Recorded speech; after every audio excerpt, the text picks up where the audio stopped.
Hi Roopa. Hey, Trusha. Hello everyone and welcome to this episode of one of our topics relating to Meipadam. So as you know, Meipadam Online School is for understanding more about Meipadam, which is such unfortunately such a less known and less explored art, right? So today, Rupa and I, we are going to talk about some similarities, differences, and how Meipadam and yoga are both these disciplines. And Rupa, let's start. What? Okay. Yeah.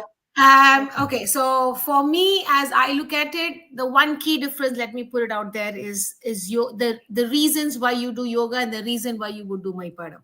I think that is the where fundamental philosophical and functional differences would come up. So yoga is more an art or and science to align the mind, body, and spirit. So get into a deeper spiritual state and also physically help ailments and flexibility and all of it in the process. Whereas the reason for Maipadam is more the martial arts perspective. That is at the core of how we do Maipadam or why we do Maipadam or why the moves are the way they are. Maipadam being at the core, the source or the precursor or the beginning stage for then going on to doing other weapons or other martial arts, that has a much more physical focus, but at the same time it has got the sense of meditativeness and everything as we go into it deeper, as you get more comfortable with the flows.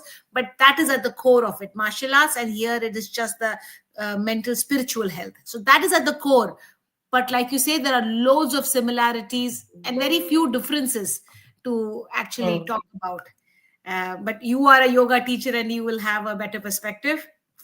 I used to be really long time back. Yes. So I would say, yoga is, well, to be honest, what we are seeing as yoga is not even yoga anymore.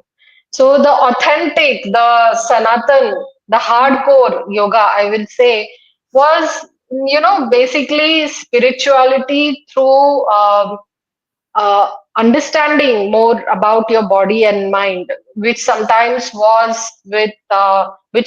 is through movements, and most of the times it's through keeping still. Um, and that's how you develop the awareness to go towards spirituality. Whereas I feel Meipadam is spirituality, going towards spirituality, but in a very different way, Mm, mm. right? Yes, yes. So, as you said, I think if I have to shorten it, it's spirituality through martial arts. Mm? And many people will find it shocking, right? I know, Because everyone's, contradictory, but it isn't. be- exactly, because everyone's idea of martial arts is just, actually, everyone's idea of martial arts is just, Aggression, boxing and judo and karate. That's it. aggression, pure And yeah, aggression, violence, yeah. So yeah.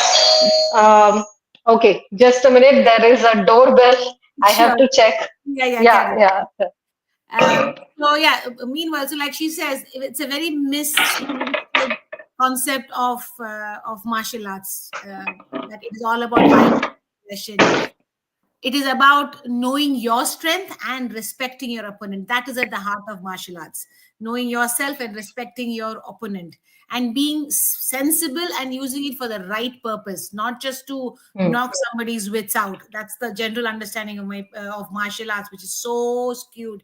I think thanks to cinema, that is the case, but it's so much Yes, more deeper. And like you say, that's where the spiritual bent comes in. It is about knowing yourself physically, mentally, emotionally, and um, that's where the spiritual element comes from, and the physicality is just the end manifestation of martial arts anyway. But yes, yes.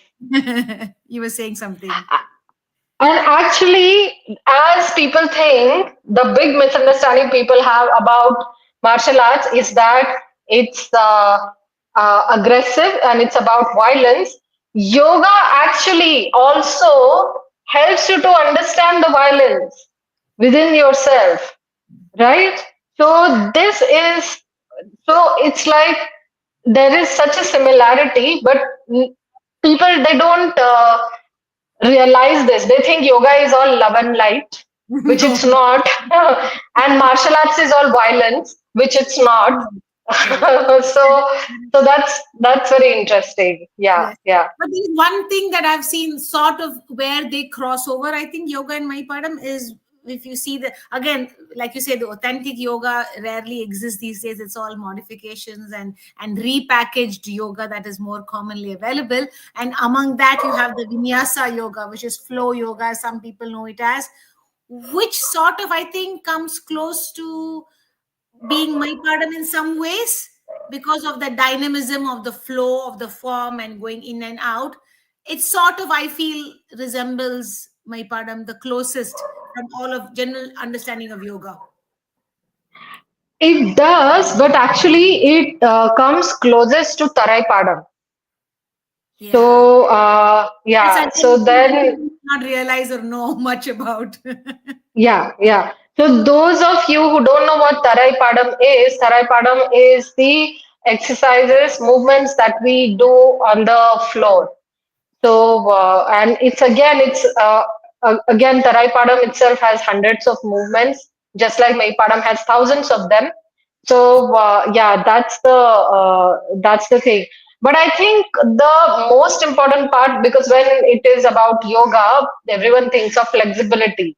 Hmm. And interestingly, yoga is a system of static flexibility, whereas Meipadam is a system of dynamic flexibility. So about that, Rupa. Yes, I personally, in my experience, I find dynamic flexibility more easily accessible to the majority than static flexibility. So, in dynamic flexibility, you're slowly, gently stretching, pushing, nudging your body to do that much, go further, which it would not statically, there's only so much you can do, right? But dynamically, it is but slowly stretching, stretching, stretching, and over a period in time, you cumulatively get a better output in the stretch and flexibility than you would do with the static one. Not that the static one doesn't work, it would take, I think, Hmm. personally longer than the dynamic one, Hmm. because the dynamic one Hmm. now warms your body in a much more effective, flowy way, which this is difficult to achieve. Hmm. Um, Hmm. but at the same time, I Hmm. think one most important thing again that is common to both would be the breath. So you have to do it Hmm. on the out breath, the turning, the Hmm. twisting, the flexibility. Ideally, where it is difficult, the body gets stuck, it's not used to that sort of move. If you breathe out, you flow much more easily and smoothly with the move. So that's common to Hmm. both. But like you say, I prefer Hmm. dynamic to the static flexibility. I think Hmm. it's more, Hmm. and people who have no, that's why my pattern is so good for people who have no pre understanding of flexibility or fitness or have done nothing else in life. If this is the Hmm. first thing that they do, they still can do it. Hmm.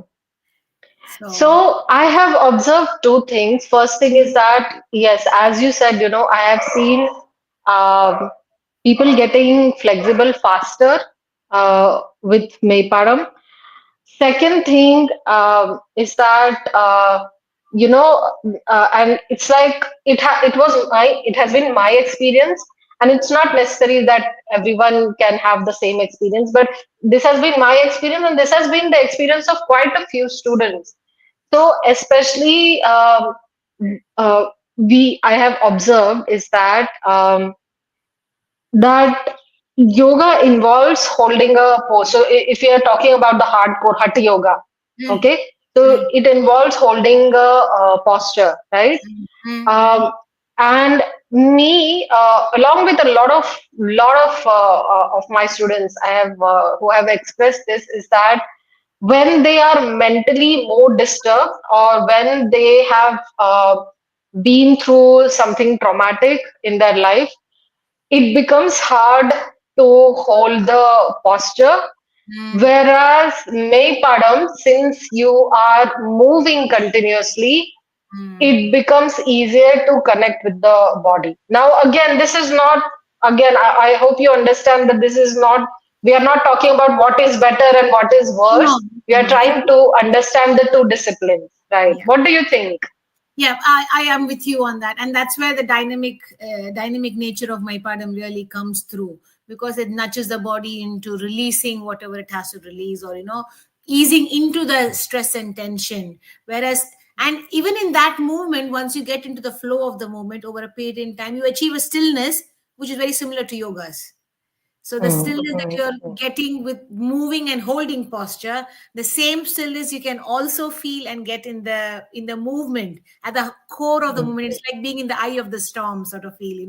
I mm, somehow, for mm, me, I've practiced both and I enjoy both, but somehow the stillness in my padam is so different, and I don't know. I relate to that and resonate more with that than the stillness in the still posture of yoga. Both are relaxing, mm, both work with your mind. Just mm, to, when I say work with your mind, another thing I want to add is this is about yoga is more about being mindful, and it helps you focus on your breath and posture, getting you in the now, and that is how it relaxes you. Whereas Meipadam will have all of that element, and the one added element I think is the neuromuscular coordination, where you have to use the mm, left and right hemispheres of your brain. So I think that's an mm, added bonus that Meipadam tends to give. Don't you think? The opposite mm, arm and leg, or moving in a certain way with certain arm and then doing the thing with another leg, and all of that sort of slightly more complex movements, but not very complicated. Just at the beginning it might seem complex, but that right, is added thing which I think somehow yoga can't sort of bring in at the initial stages. mm, Maybe more advanced right, yoga postures would take that into consideration, but this is right, right. very quickly, easily, early on in my padam. Yes, yes, yes. So exactly, just like, we said that so people start to experience changes much faster. Hmm. And what happens is that that kind of gives them a big encouragement Yeah, more confidence to sort of get to more physical. confidence. Exactly, exactly. So that's the thing. Um, when I would say I was practicing yoga. I felt that there were a couple of components that were lacking. And it is possible that, it was probably something with the school that I learned yoga in, or Mm. the teachers with whom I learned yoga in. Yeah. And so this is my experience again, Mm, mm, right? mm, So, and I learned yoga for so how many years? 11, 12, 13, 14, 15, 16, 17, uh, 18, 8 years.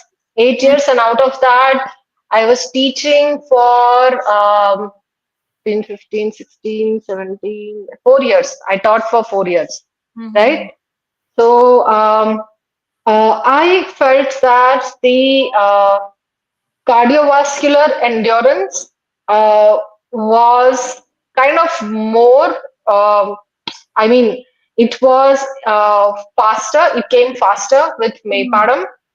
And then also, I will say the strength component.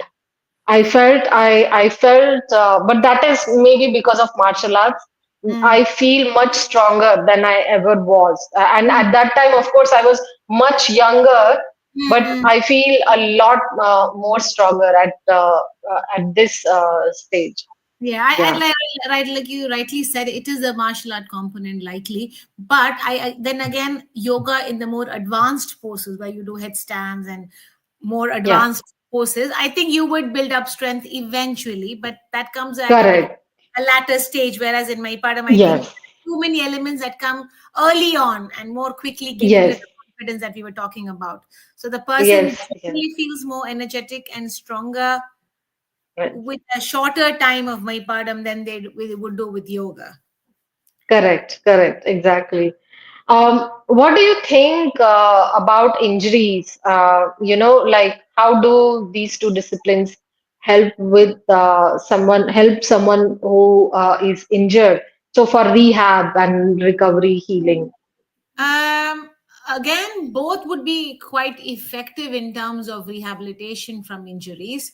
Uh, I would slightly lean more on my padam personally, from my personal experience with other people, is that because of the dynamic nature, it is much more gently stretching on the body to, nudging it forward, and with helping circulation, because the circulation is at the heart of rehabilitation. The body can heal itself. You just have to give it the right environment and the processes for it to heal itself. So I think somewhere my padam is slightly quicker in achieving that than Hmm. your my experience, because it's the Hmm. dynamic flow of it. It brings, like you say, a lot of things. It's a bit of cardiovascular, a bit of flexibility, nudging the body forward, especially the injured part, because it's stuck. Hmm. There is stagnation of energy there. you know Hmm. it would very gently, again, the pace would differ, and how you approach it would be Hmm. slightly different. You would need more Hmm. guidance into doing that, I guess. But I Hmm. guess you will somehow achieve slightly quicker results than yoga, I would say. Hmm. So that's what I would like everyone to notice how different the experiences can be. For Mm. example, my experience has been that when it comes to healing from, let's say, inflammatory diseases, I feel Meipadam is the fastest, Mm, mm, mm. right? True, yeah. And whereas, let's say, healing from an injury, let's say an injury in the knee or an injury in the back, what my experience has been that the combination of Meipadam and yoga stretches gave me the best result. So it was something like, a routine which involved first Meipadam because it's like, dynamic movements, and then in between adding strengthening. So whether it is with dumbbells or, when it comes to rehab, Mm, so whether it's with karlakatai or whether it's with other kinds of weights, mm, and then in the end, adding static stretches of mm, yoga mm, really helped with yeah. the recovery and healing. Mm. So, that's what I want everyone to see how we both have had different experience, and your Experiences. own experience will also be unique and different in some way. True. So that has been my experience that combining both really changes the game when it comes to recovering from injuries. Yeah, Yeah, especially like you say, the weight bearing joint like the knee or the ankle. I think a combination would work definitely better. Yes. Yeah, mm, mm, my mm. personal experience was more shoulder related, where I thought my pardon worked better. Uh, But like you say, it depends on where the injury is, and how sometimes it exactly. works much more powerfully than just one thing. Exactly, right. So, okay, so your experience was with shoulder injury. My experience was, I would say, um, in terms of, you know, kind of static stretches. So, Mm, like yoga postures helping better mm, was with the disc injury in the back. mm. Back, yeah, yeah. Yeah, yeah, yeah. True. So that and yeah, so I think it's so interesting, right? It is. It is. Depends on what the injury is and what is needed, right? Yeah, and there's Yeah, so many possibilities out there. People just have to, take the plunge and get into it and try it firsthand. Nothing like correct, that. Hearing us talk is one thing, but correct, experience it for yourselves. It's an exciting correct, correct. experience than anything else. Yeah. And Yeah. but having said that, I want to bring everyone's attention to the fact that yogis, uh, like a big sampradaya, a big sect of yogis in India were martial artists. They were lineage holders of martial arts. For example, uh, to give you an example, I mean, just take an example of Silambam. So we have a lineage of Siddhars, right, who have taught martial arts. True. Uh, and even as far as I know from what I have learned, uh, something like Sanatan Shastra Vidya, if you say they have a lineage of yogis as warriors and martial artists. So this we have in Silambam also. I'm not sure about Kalari part, but I know in Silambam the gurus were siddhas and they taught yoga. They were yogis, but they practiced and taught martial arts. That was not like it was not optional. Oh, So yeah, really? yes, I yes, didn't know yes. about the Siddhars have background of Siddhars being involved in Silambam practice. Uh, Yes, I mean, Siddharths were they were experts in like different disciplines, right? Different sciences. So yeah, it was a science of healing, medicines, literature, yeah. but also war arts. Yes, definitely. War arts. Yes, Yes, yes, yes, absolutely. In yeah. in China, it is way more common because the monks, the temples, they were the guardians, and they actually did martial arts or propagated martial arts or kept it in their part of their practice to safeguard their temples against attacks. And when they were Mm, traveling through forests, they needed that mm, protection sometimes from thieves or animals, whatever. So it was very common, mm, I mean, from the Chinese perspective. But yeah, yeah, the Siddhars too, huh? Interesting. mm. Yes, yes. And all of them practice, Let isn't it? Yoga and sort of martial arts. It was such a beautiful combination to bring in, actually. yes, yes, Mm. and that's why in ancient times basically yoga is, if you see in the spiritual in the deep way, uh, martial arts, we could achieve yoga through martial arts also. The Yes. martial artists, the warriors Mm. achieved yoga through martial arts. True, indeed. you know Yes, you can't yeah, not have a control. Control is a very sort of a negative word, but sort of have the mind and body serve you more so. That sort of thing to yes, have in their grasp. You cannot not have it and learn martial arts. You have to have your mind, body, spirit in your grasp to bring it all together, and then that is authentic martial arts. There is yes, martial arts yes, practice otherwise too, but that's not how it yes. was meant to be. Yes. And actually, Rupa, since you are a practitioner and like teacher of, Chinese martial arts, there at least I know that in India and China, there is a very deep and very strong tradition of internal martial arts.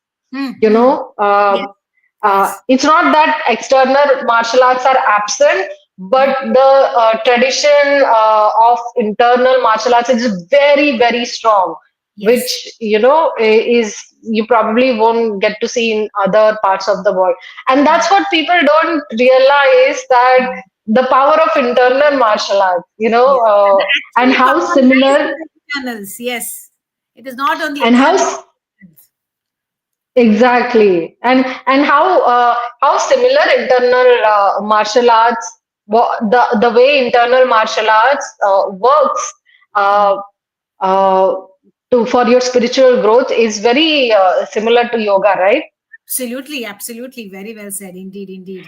You have to have. So, a lot of people, when you say like martial arts, they focus on the physical strength, on the hitting, toning, or conditioning your muscles for external attacks and hits. But that is it's hardly less than 50% of actual martial arts.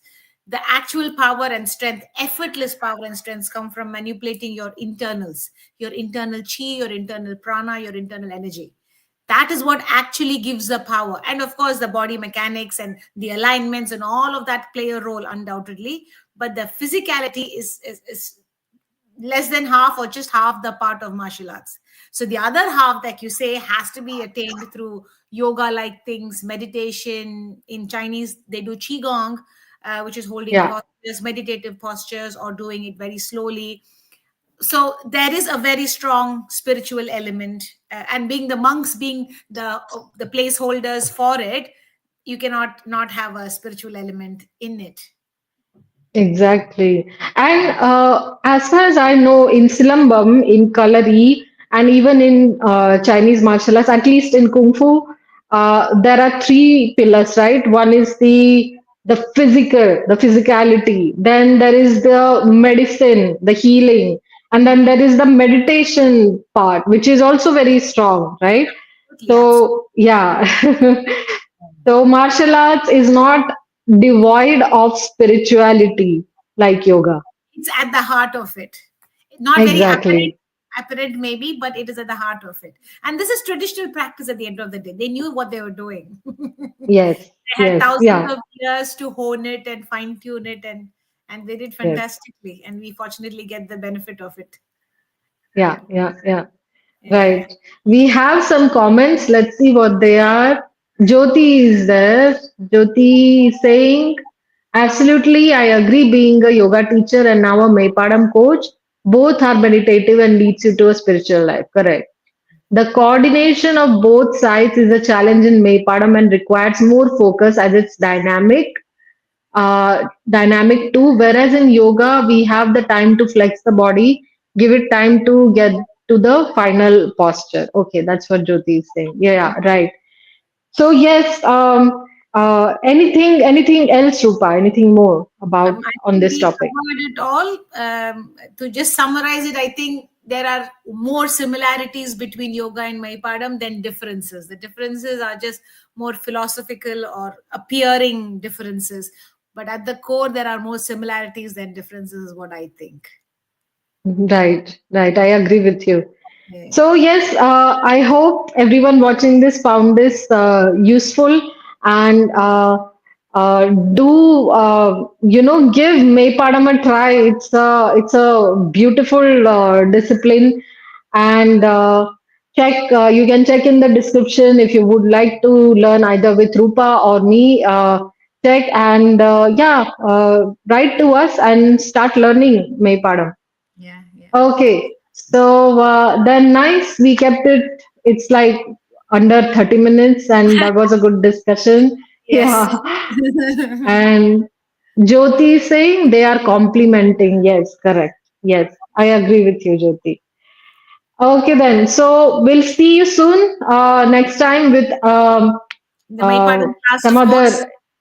Yes, Maypadam class and some other interesting topic for you to learn when it comes to Maypadam. So that's it. Thank you for joining us, and we'll see you soon.